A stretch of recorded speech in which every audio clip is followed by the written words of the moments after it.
there. We'll just take a quick look at the feed to see if we've had any updates from tonight's game. Nothing at the moment, so as we understand it, it will still be 0-0 at the moment. Oh, no, there we go. It's just always refreshes as you say something. Brockton are leading their away fixture tonight, 2-0 against Heather St John's tonight in the Totally Motion Football League. But we'll turn our attention back to the Stafford Rangers. So the building has actually started then. We've not actually said that already, but there's physically diggers in there right now, isn't there? There is indeed, yeah. They went in yesterday morning and they dug the holes out, passed off by the building inspector, which Al will tell you is an absolute milestone. Just tell them how much work we've done on the old groundworks, Al. Had the whole end surveyed. 3 times? Probably 3 times, yeah. Yeah. Various holes dug by hand and by machine, filled back in, recapped. Deja vu, really, but confirmation after confirmation, soil test, depth, things you don't really want to know, but it's got us to where we are. We thought we were going to get time team in there at one point. I tell you, there's that many holes been dug in there that's have to be done. But so today, when Emma Chamberlain is. She's a building inspector, she's passed them off, which is absolutely, you can't tell how many things were crossed today, and they've all been passed off. So tomorrow the concrete's poured.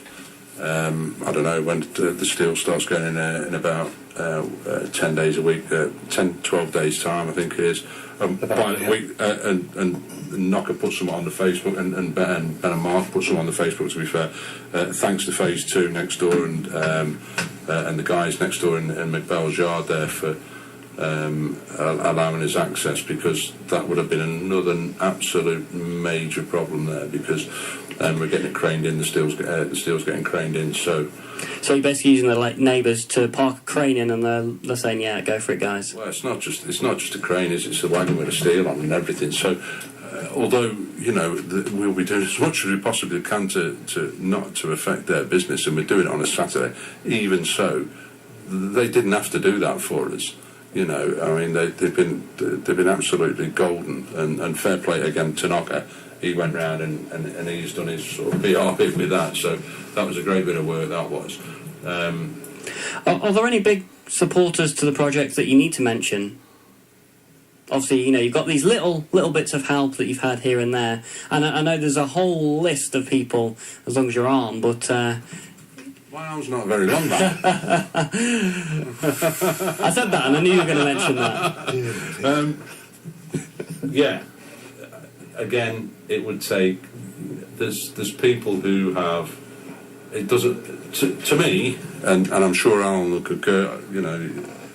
To me, every person who's put a penny in that bucket or gone to one of the events is absolutely golden, because there's one person in particular who wants to remain anonymous and will remain anonymous.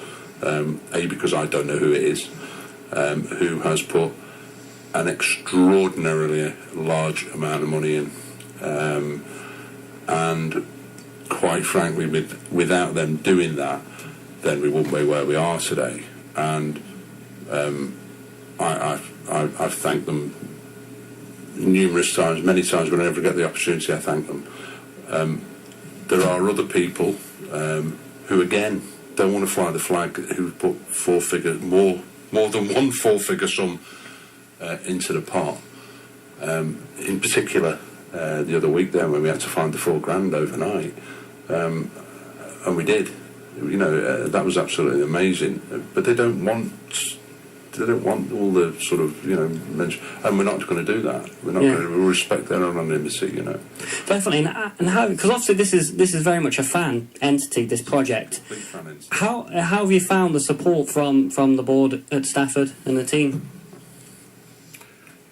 Right the way back from 2014, when we got the T-shirts made up, and the special T-shirts and the whole squad. You see them everywhere. They're great T-shirts, though. Right the way back to there, and the board saying, go ahead. So JD was our massive ally. Yeah. JD JD, John Bromley as well. In fact, all the board have been right behind us all the way. But it's got to be right. They've got. I've already said it. Duty of care. They've got to look after. They've got to make sure it don't fall down on 400 or 500 people.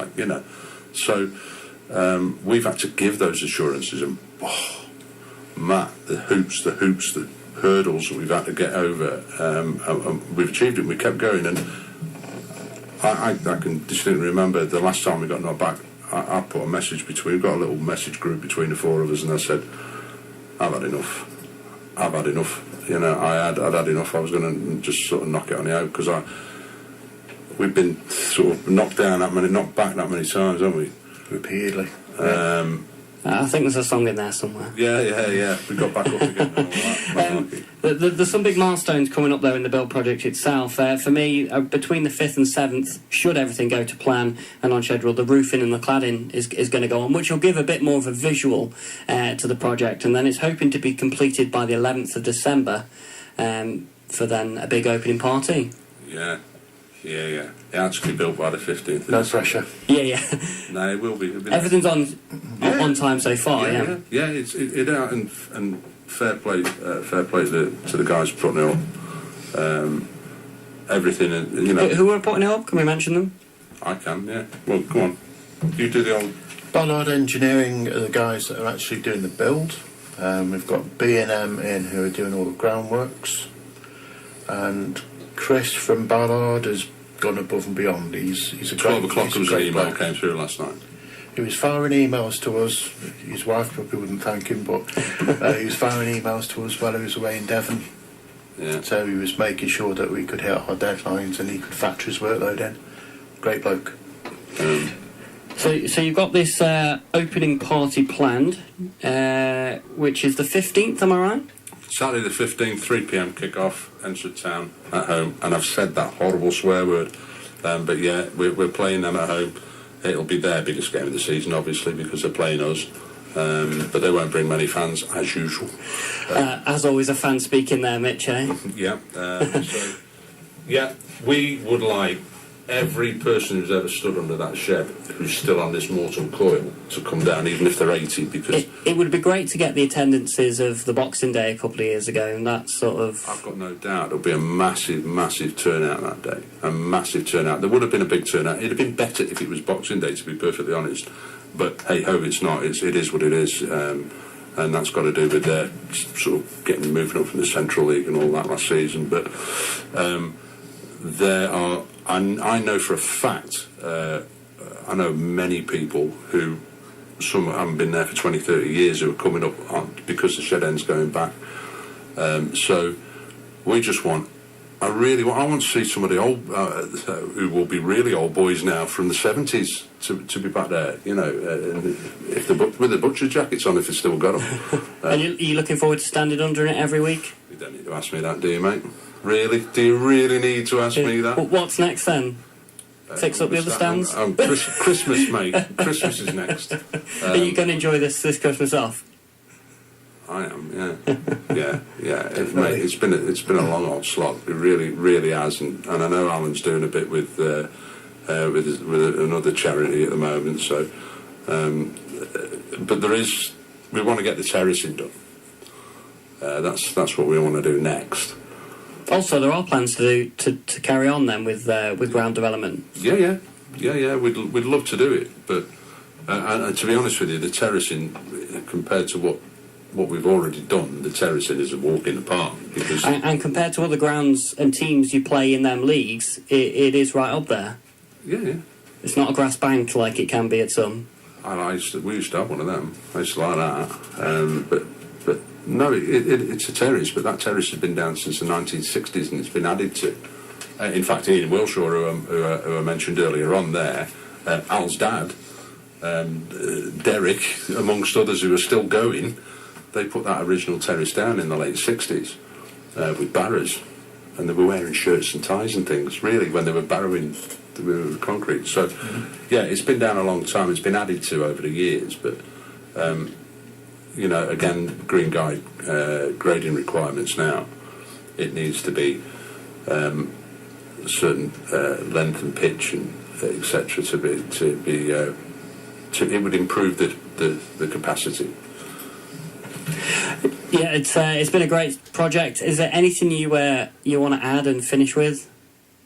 Thank you. Well, we've actually got the account still in place, and money will continue to go into there. Eric Robbins, one of our great backers, is pushing the club lottery.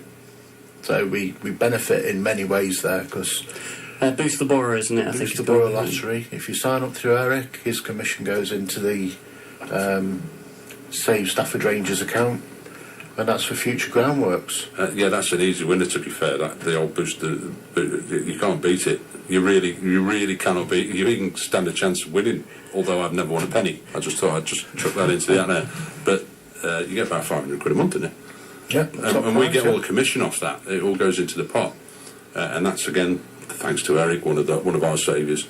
But Matt, I could literally stand here all night and thank people, and I'd still forget somebody, but Renault for doing his draws and his raffles, and Den, hands and knees digging out holes with his hands. Den has been a darling, hasn't he? Above and beyond, like a few people, yeah. Yeah, well, not a few. There's been many. Scores of people. Well, if you're new to hearing about the project, you can get its news and updates and details on how you can donate as well. The shedendproject.org is the website, and there's a Facebook page as well, Stafford Rangers Ground Development, if I remember that right.